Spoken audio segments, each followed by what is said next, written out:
A girl left school and headed home, but she never made it. As soon as police began their investigation, they were faced with a long list of suspects, each with their own dark and unsettling story. Yet, despite their efforts, detectives struggled to solve this case for years.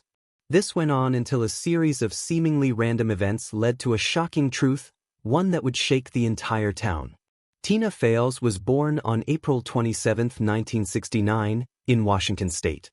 When she was little, her parents decided to split up, and she moved to California with her mom, settling in a small town called Pleasanton. Not long after, her mom married a man named Steve, and they had a son together. Tina, who was only 6 at the time, was thrilled to help take care of her baby brother. Despite her age, her parents often trusted her to babysit him. Tina grew up to be very independent, and she started planning her future from an early age. By the time she was in middle school, she was already thinking about which college she wanted to attend, and had even started saving up to buy her own car. In 1984, when Tina was 14 and in her freshman year of high school, she wasn't exactly thrilled about the place. She was pretty shy and quiet, sticking to her small circle of friends. Because of that, other girls at school started picking on her, and Tina even thought about transferring schools at the end of the year. On April 5th, her day started off rough. When she walked into the cafeteria, a group of girls started bullying her again, even threatening to wait for her after school. The school had a pretty bad reputation, and Tina only ended up there because it was the closest to her house. For example, that same day, another incident happened. A few boys shoved a classmate into an outdoor trash bin, and when a teacher found him, they realized he was heavily drunk. Turns out, some students had brought alcohol to school and were drinking it during class. Tina's mom had offered to transfer her to a different school, but Tina wanted to wait it out until the end of the year, which was just a few months away. That day, on top of dealing with her classmates' bullying, Tina was also told to stay after school as punishment for being late to her classes so often. Tina used to take the school bus, but she had to stop because of those girls who would bully her the entire ride. After that, her mom started driving her, but since her mom also had to get ready for work in the mornings, Tina ended up running late a lot. Still, the school decided to punish her anyway, but Tina wasn't having it. She decided to skip the detention and just head straight home. Even though her house wasn't far, the route wasn't exactly straightforward. First, she had to walk along a narrow path that led to an underpass beneath the highway, then continue a few hundred yards more before she'd finally reach her house. Tina left school around 2:50 p.m. and started walking home. At first, there were other kids on the path, but they all eventually went their separate ways, leaving her alone. About 20 minutes later, a truck driver was passing by on the highway above the underpass when he noticed what looked like a person lying on the ground near the entrance to the tunnel. It struck him as odd, so he decided to turn around at the nearest exit and pull over to get a closer look. When he drove back over the underpass, he realized it was a body lying there and immediately went to find the nearest payphone to call the police. On his way, he spotted a police car and flagged down the officers to tell them what he'd seen. Around the same time, the police also received a call from other students who had been walking along the path and stumbled across the body. The officers rushed to the scene and found the body of a young girl. From the amount of blood, it was clear she had been stabbed multiple times. They quickly secured the area and began their investigation. The first thing they noticed was her bag hanging from a tree a few yards away from the body. When they retrieved it, they were able to identify the victim. It was Tina. The crime scene examination didn't yield much. The police collected a bunch of items scattered around, like cigarette butts, but it seemed unlikely they were connected to the crime. The murder weapon was nowhere to be found either. After detectives broke the news to Tina's mom, they showed her Tina's bag and established that none of her personal belongings were missing, so it didn't seem like a robbery. Investigators were left hoping that the medical examiners and forensic experts could turn up some clues. But, even they came up short. The only thing they could confirm was that the victim had been stabbed 44 times with what looked like a kitchen knife. There was no evidence of sexual assault, which ruled out another potential motive. All of this led detectives to believe that the crime was most likely committed by someone who knew Tina and harbored a deep hatred for her. Tina's mom told them about the girls who had been bullying her at school, and the police started looking into each of them. But it turned out that the entire group had also been given detention that day and stayed after school, which was backed up by a teacher's testimony. Soon, the police got another interesting lead. A high school student came forward and said that after school, while driving along the highway near where Tina's body was found, he spotted his classmate, Jeff, running toward the tunnel. Investigators quickly learned that Jeff was a troubled teen. He was known as one of the school's main bullies and regularly picked on other students. On top of that, several girls had accused him of inappropriate actions towards them. But what really raised red flags for the detectives was the fact that Jeff was known to carry a pocket knife with him all the time. The police went to question him and immediately noticed a fresh cut on his finger. Jeff claimed he'd cut himself at work while slicing pizza, but later, he changed his story and said he got the cut while removing a vent cover. This was enough for the police to get a warrant to search his house. Inside, they found 2 hunting knives. Officers sent them off to the lab for testing, but no traces of blood were found on either one. Jeff also denied any involvement in Tina's murder, and without solid evidence, the police didn't have enough to arrest him. The main problem was that they didn't have a single piece of solid evidence. The crime scene yielded nothing that could be tied to the killer. No fingerprints, no personal items, nothing. There were also no biological traces left behind that could later be used for DNA analysis as technology advanced. In the end, Jeff remained on the list of suspects, but the investigators had no choice but to keep searching for any other lead that might break the case open. The police received a flood of tips, but every one of them led to a dead end. Students at the school pointed fingers at their classmates, and some even confessed to friends that they were the ones who committed the crime.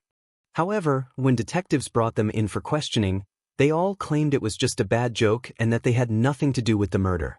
Soon, investigators turned their attention to Tina's stepdad. They learned that he and Tina's mom had recently split up because he had started drinking heavily and acting aggressively. What's more, relatives and friends of Tina's mom told detectives that he had been physically abusive toward her, though the woman herself denied it. Despite their recent breakup, the man had been trying to reconcile. Just a few days before the murder, he had shown up at their house.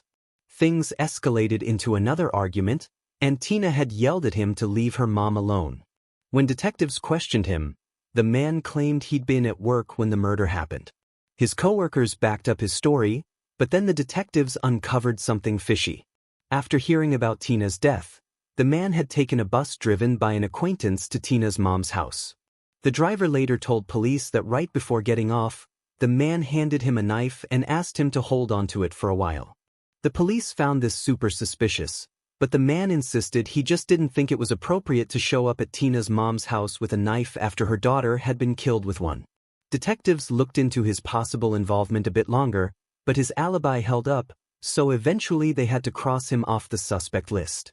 There was no progress in the case until 5 days later, when police suddenly got a new suspect. A young woman from a town called Felton, about 50 miles from Pleasanton, was walking through an underpass when she was attacked by a stranger. The man demanded she do whatever he said, threatening to kill her. But she managed to break free and run away, immediately reporting the attack to the police. Detectives on Tina's case immediately noticed that this attack bore a chilling resemblance to her murder. Eventually, they tracked down and arrested the attacker, a 23-year-old man named Walter.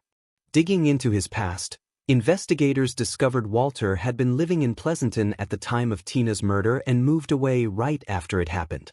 They also learned that on the day Tina was killed, Walter had visited his grandmother and acted strangely.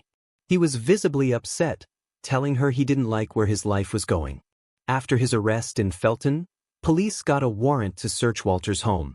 Inside, they found blood-stained clothes and 2 knives also covered in blood.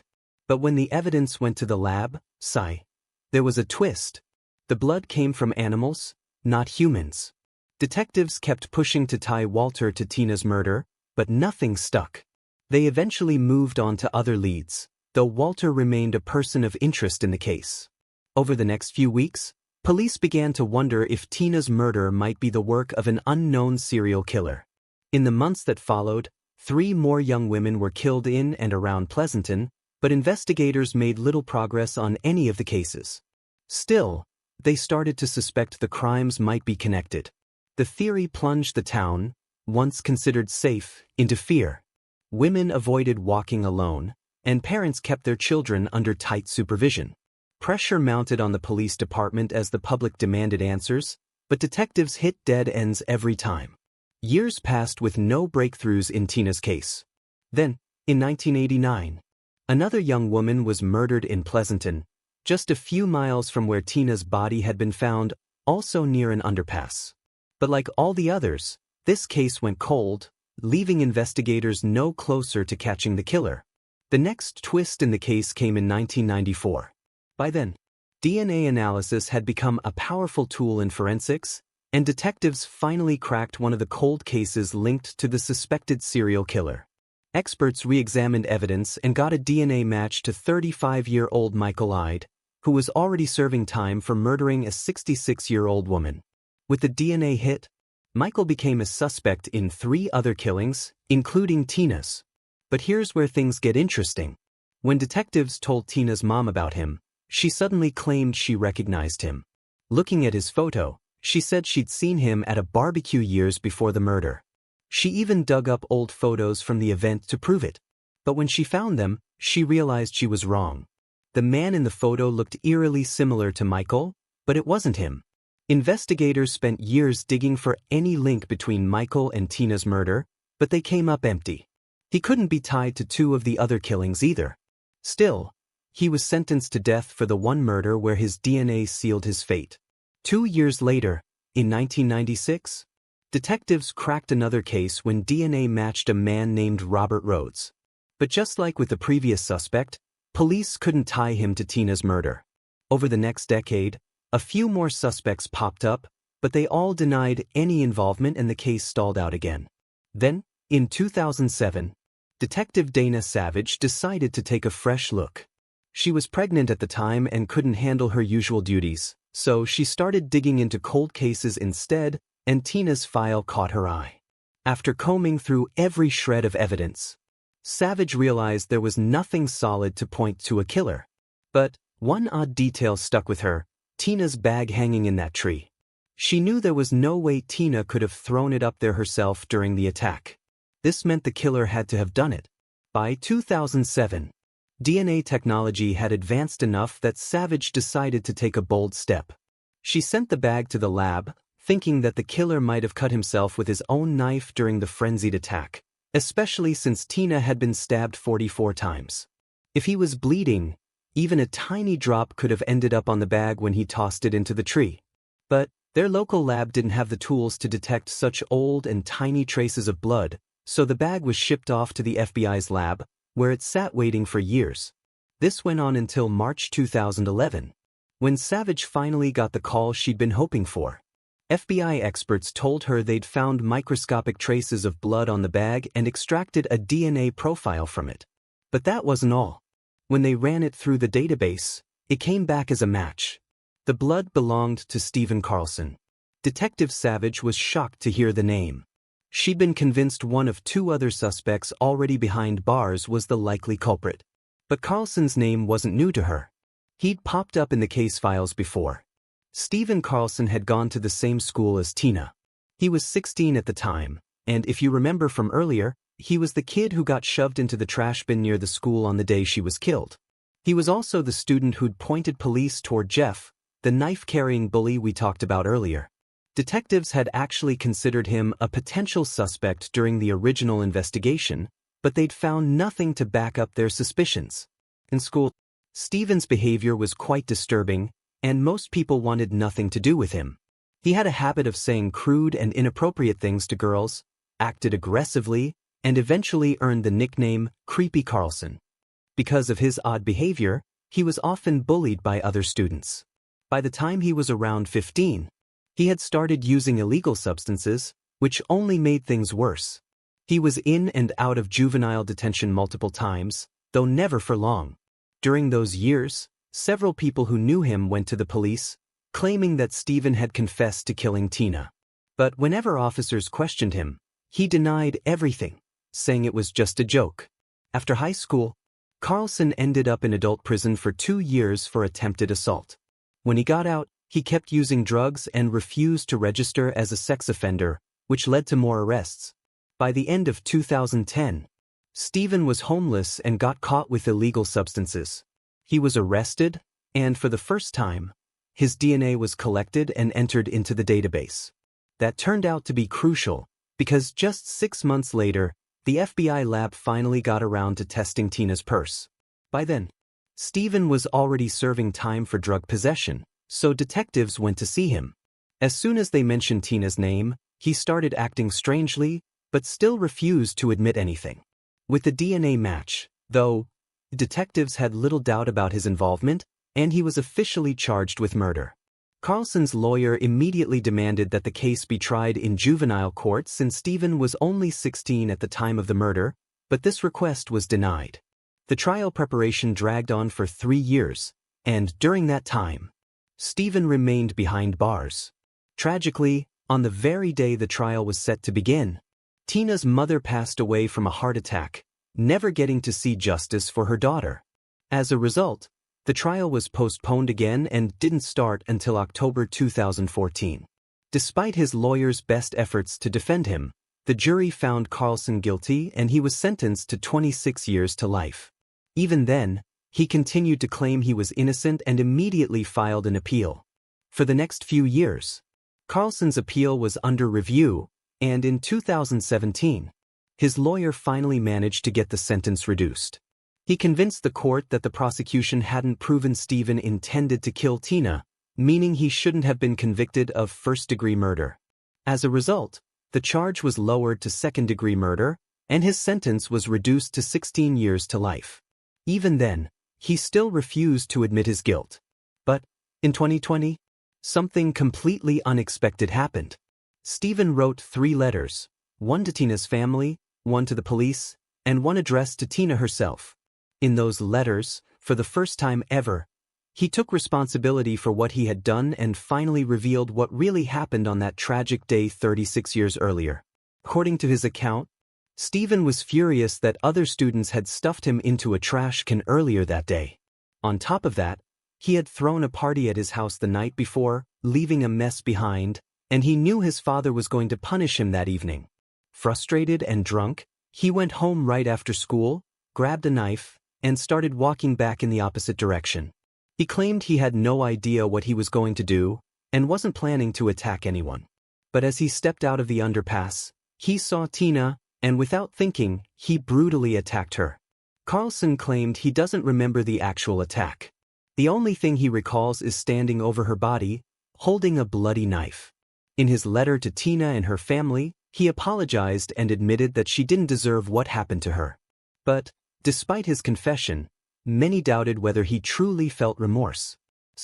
Stephen's sentence allowed for the possibility of parole, but to get it, he had to convince a board that he regretted his actions and was no longer a threat to society. For convicted killers who keep claiming innocence, getting released is nearly impossible. So, it's entirely possible that Carlson wrote those letters just to improve his chances. But even after his confession, his parole request was denied, and he remains behind bars to this day. That said, he'll have plenty more chances to be released, and one day, the board might decide differently. It's also worth mentioning that after Carlson's arrest, many former students from his school spoke out. They said that back then, almost everyone in school suspected him, even though the police had plenty of other, more likely suspects. This only made things worse for Carlson. His classmates avoided him and most refused to even speak to him. But their suspicions didn't help solve the case. In the end, it was modern DNA analysis combined with Detective Savage's determination for justice that finally led to Carlson's arrest. Interestingly, before 2010, his DNA wasn't in the system. So, even if investigators had tested the blood on Tina's purse earlier, it probably wouldn't have led to him. It was only because he got caught with illegal substances that his DNA ended up in the database, ultimately sealing his fate. Otherwise, he could have remained free and Tina's case might have never been solved. Alright guys, share your thoughts on the story in the comments section, and don't forget to hit the like button and subscribe. Thank you for watching.